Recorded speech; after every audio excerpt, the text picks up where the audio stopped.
go blow everything on flashy stuff like everyone does in Miami, how serious about your growth really are you? Doesn't mean you can't buy nice things. You're happy, you're at a comfortable point, and you got there at 22. You don't need to be comfortable at 22, at 25. You don't need to be comfortable at 30. You're working to a point where you can look back and be like, yeah, I sacrificed comfort, and now my wife, my family, they're gonna be comfortable. No funny money here. That is a crazy number for me to look at.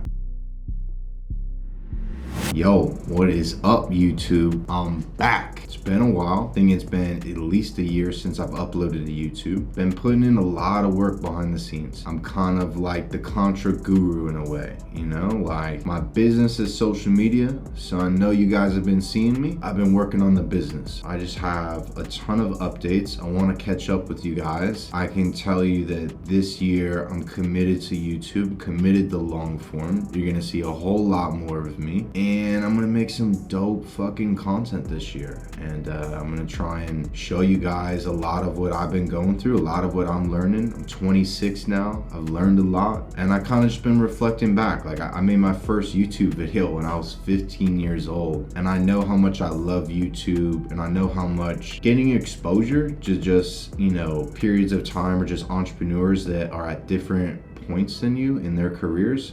And I know how much that motivated me, and it made me feel creative. I like seeing what other people are doing. And so I'm back just trying to do the same thing. Like, this time I'm hoping I stick with it. I'll eventually show you guys the whole office. I got the office set up, cameras set up. I'm gonna be doing a mix of these videos, mix of vlogging. But yeah, bro, just this first video back, I just wanna kinda catch up with you guys because a lot's changed. First on that list, I guess let's just recap 2024. So the start of 2024, probably the biggest update of them all, and I know this might come as a hard blow to the channel because it's also the first YouTube video I dropped, but I'm no longer working with Spencer, so I don't want to kind of go into the details of it. But in December of 2023, I bought Spencer out of Closer Look, so now I am the sole owner of Closer Look Elite, which is our agency for OnlyFans creators. So that was the first update, and that was a huge fucking decision for me. You know, I knew that I was ready to run things on my own. I knew my vision for things, and I was very, very confident in that. But dude, you know, we started things together.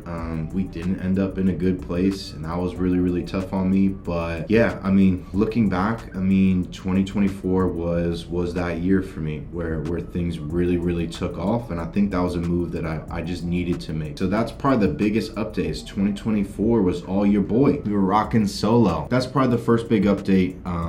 Everything with Close Look here on out is going to be with me. I have no other partners, and I'm looking forward to, you know, growing it as big as possible. And that's what we did last year. So that's probably first major update. Second major update, I'm in PR full time. I was in PR not every day of last year. Obviously I did a ton of traveling, traveled around to LA, you know, Miami, New York City, went to Colombia for the first time, which was very cool. So I was traveling around, but PR is home base. This is the office setup. I'm gonna introduce you to everybody in the office. I'm gonna show you kind of my setup here. But yeah, I'm in full-time in Puerto Rico now. Moved out of Miami, which I thought was a really good decision for myself. Ultimately, the entrepreneurs that I was connecting with in Puerto Rico versus who I was connecting with in Miami, I just felt like there was more growth.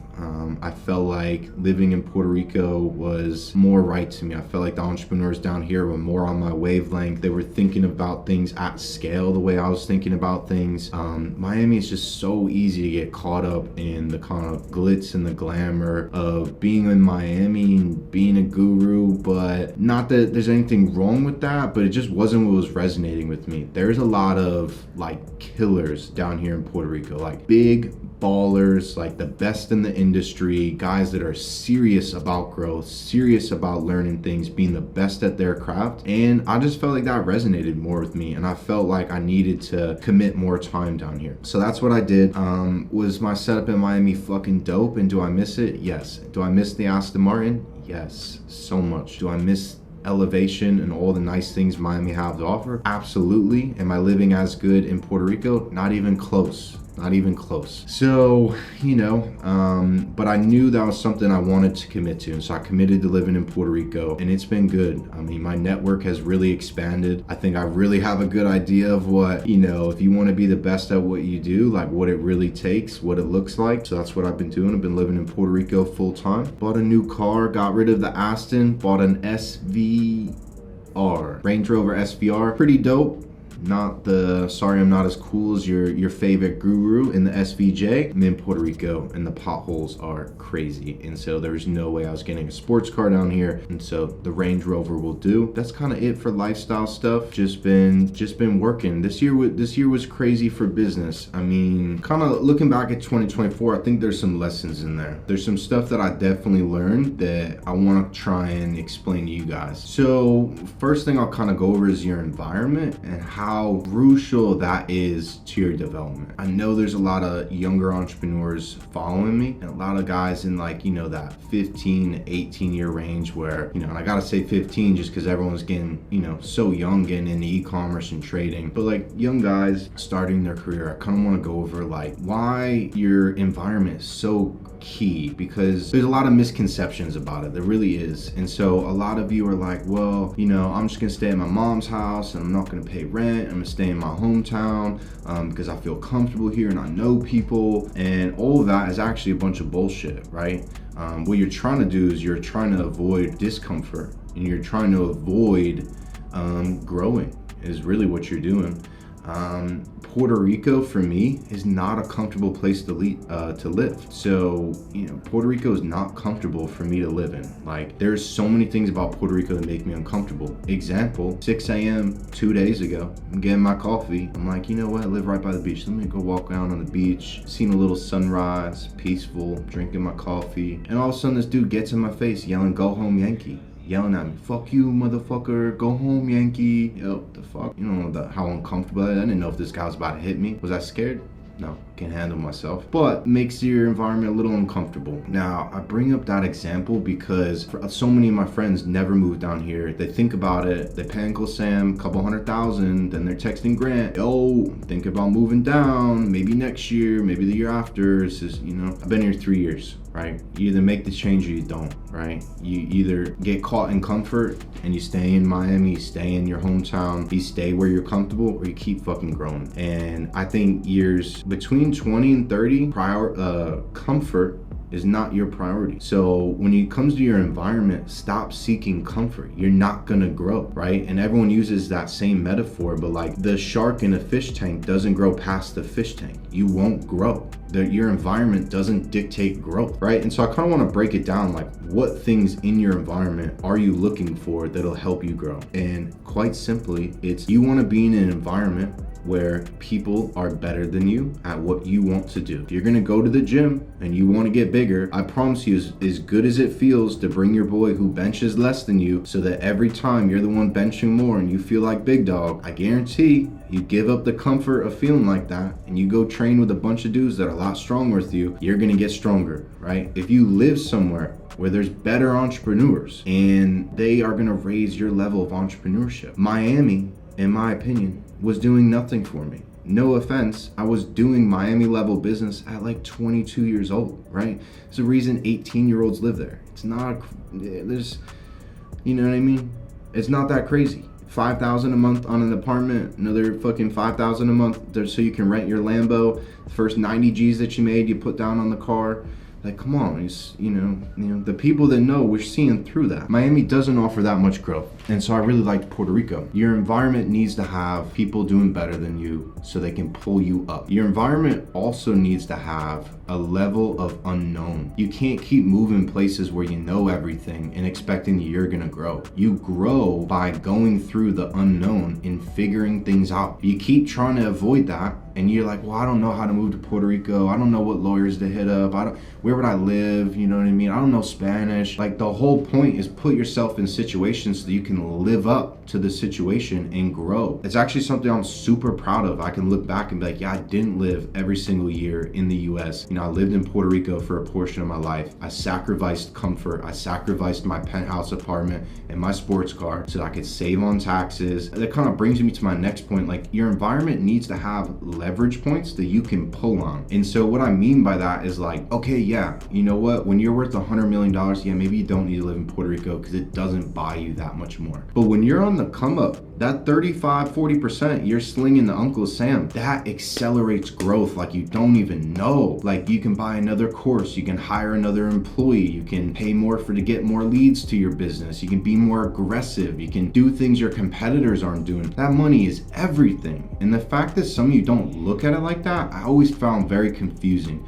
Because it's like, how serious are you really about it? You know, when you go blow everything on flashy stuff like everyone does in Miami, how serious about your growth really are you? Doesn't mean you can't buy nice things, but it means like, why are you in an environment that is not really helping your growth, right? You're lying to yourself. You're happy, you're at a comfortable point and you got there at 22. You don't need to be comfortable at 22, at 25. You don't need to be comfortable at 30. You're working to a point where you can look back and be like, yeah, I sacrificed comfort and I grew. And now for a longer period of my life, my wife, my family, the next people coming after me, they're gonna be comfortable, right? And so it's just a different mindset. And I've always tried to find environments where, you know, I had those people that were doing better than me, and I had those leverage points that could kind of accelerate my own growth. And I feel like a lot of people live in Miami, like you're just kind of missing that, right? Not that you can't grow there, I'm not saying that. It's just saying like there's probably more optimal environments. And the things that I think attract a lot of people to move to Miami are things that after a year are not gonna matter. And so yeah, it's just kind of a little bit like, I think you guys need to be very careful about who you're around, your environments. And your environment's everything. It's not just where you live. What are you listening to? What are you putting in your body? What are you consuming? What do you listen, watch, eat? All that stuff is your environment. Who's your partners? You know, who you doing business with? You know, your girlfriends, your wife, your spouses. All that stuff really matters. It really accelerates or decelerates growth. Nothing is stagnant. You're moving in one direction or another. And I really feel like for young entrepreneurs, no one's telling you that. The amount of young guys I talk to that I have to tell them, oh, you're working 60 hours a week, but you're still, you know, doing a few classes a week to appease mom and dad. Like, grow a pair, pussy. Move out, pay rent, stop putting time into something that you don't see a future in, and go all in on your fucking dreams. Like, grow up. And so many young entrepreneurs, just like, you just don't have that person telling you like, bro, you're gonna make it. Like, you're gonna be successful, but you can't be successful with one foot in and one foot out. And I'll kind of wrap it up like, you have to sacrifice. Nothing gained comes without sacrifice. You do not just get to fill up your cup and keep everything. You don't get to be a multimillionaire at 25 and go home for every Christmas and be there for your friends and drink beers on the weekend and work 5 days a week. Sorry, brother. It's not a reality, bro. Maybe some of you are super fucking smart. You're way smarter than me. Maybe that is your reality, but for the most of you, you're gonna have to sacrifice. Start really looking at your priorities in your life and be like, what am I comfortable sacrificing so that I can actually gain the life that I want? So at the beginning of this year, I have full reset. I was like, okay, I'm not doing anything but closer look. This is my main business. I'm focusing on the agency 100% of my time. I'm making content, but I have a whole team. So the content and the coaching offer that I'm doing this year, badass teams behind me. They're taking a ton off my plate so that I can focus on what I'm best at and make content, and then everything else is taken care of. And I gotta say, no deals this year. And if you know me, like you personally know me, you know that's me saying a lot. I'm a deal maker. I'm an entrepreneurial slut, and I fucking love business. And I love putting deals together. Not retiring forever, but I'm out. I really think there's so much opportunity in front of me with OFM that I would really, really regret if I don't just double down right now. Because, dude, I'm seeing the trends. I'm seeing what I need to see. You know, my brand has been built. My reputation has been built. There's not a lot of great agencies out there that provide a great service, and I think it's my time. And so this year, no deals, no getting distracted. We're locking in. We're doing 365 days straight of working on Close to Look Elite and working on the brand, and that's it. I'm not touching anything else. And I feel good about that. I really feel like that's gonna get me to where I want to go. And so yeah, dude, let's pop over to the computer screen. You guys know me, the OG roots, the Alpha House Enterprises. So just so you know, no funny money here. That is a crazy number for me to look at. But we did 10 million in revenue last year, which is fucking nuts. And we only did that with about 20 something creators. I don't know how to feel about it. You know, I know so many different agencies that it's very easy for me to look at that number and be like, yeah, it could be bigger. Well, I could have done better. To be, yeah, I could have. That's That's $10 million me distracted last year for an entire fucking year. So this year I have way bigger expectations of what I'm doing. And OFM is just so good. I love what I'm seeing right now. Right now it's January 15th. Let's all pray that Elon buys TikTok. That will be the biggest bull run for social I think we've seen. I know he knows what he's doing. Like, that is gonna be insane. And yeah, and so that's kind of how we wrapped up last year. I'm gonna show you guys the office. Yeah, fucking check it out. Dope in here. So this is like the living room and kind of kitchen area. So I know the boys are going because there's usually a bunch of electric bikes there. Pretty fucking dope. I'm pretty much done working. It's like 2, but oh yeah, let me show you the office too. So then my office, got the monitors pulled apart because I had this mounted.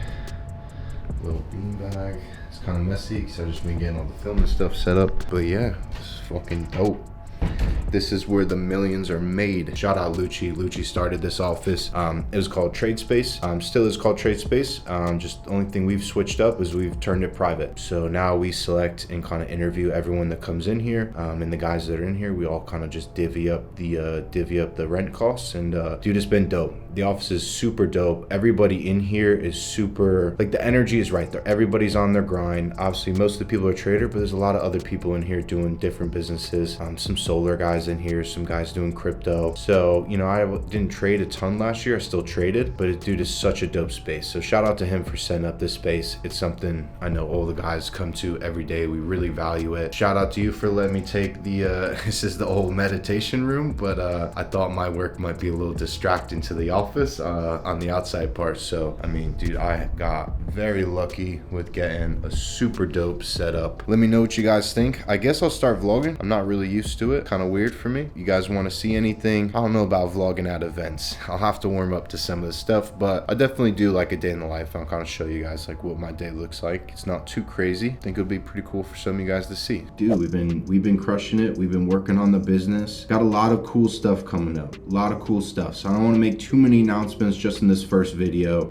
I kind of wanted to just come back on here, talk to you guys, and just let you know, like, this is what I've been up to. And I got some really, really dope stuff coming up this year. So I already have my next 10 ideas for what's coming out on the channel, but I do want to hear from you guys. I don't do a lot of long form. I'm new here. I'm trying to learn, but I really want to know like what you guys want to hear from me. I know a lot of you want to see just OFM and learn more, and I'm going to provide a ton of free value on the channel, but I also kind of want to know like what else do you guys want to see? Like, do you want to see vlog stuff? Do you want to know what my days look like? Do you want to see me do podcasts? You guys know I have a huge network of entrepreneurs. Do you want to see more of those podcasts? I also have the agency. I've never really thought about, you know, I guess platforming some of my creators, but it's getting to the point now where these creators are huge, and I would feel good about that too. Just giving them a platform, giving you more access to them, and you kind of seeing what that word looks like. I don't know. You guys tell me, you know, what do you guys want to see from me?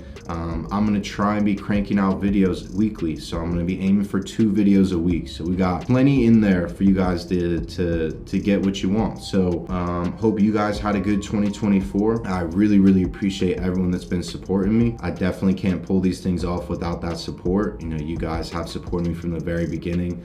I have a lot of people that watch my content that I'm talking with daily, that we're brainstorming, coming up with ideas, helping each other, because ultimately this industry is so big. Just like trading, just like e-commerce, you can't get wrapped up in that mindset that, you know, just because you're telling someone something that they don't know that's making you money, that all of a sudden you're not going to be making money. Like, come on now, like, it's a little more abundant out here, you know? So there's plenty going on, and so I want to share that with you guys. I want to help you guys as much. So let me know, what do you guys want to see? And I'll try and make sure I can do that for you guys. If you're serious about OFM and you want to kind of do some numbers like that, no guarantees, but I am taking my coaching offer very serious this year. So I'm doing bi-weekly coaching calls with all of my students. All of my students get lifetime access. I shoot a ton of videos now, just going over the different strategies that I'm using for social media, just management, operational tactics that you guys should be using. And I'm really pouring a lot of effort into that. And I hope you guys can see that. So if you are interested in that, message me on Instagram. We'll make sure you get the details. And so appreciate you guys if you stuck all the way through this video, catching up with me. Like I said, I hope everything is good with you guys. Yeah, let's fucking crush it this year.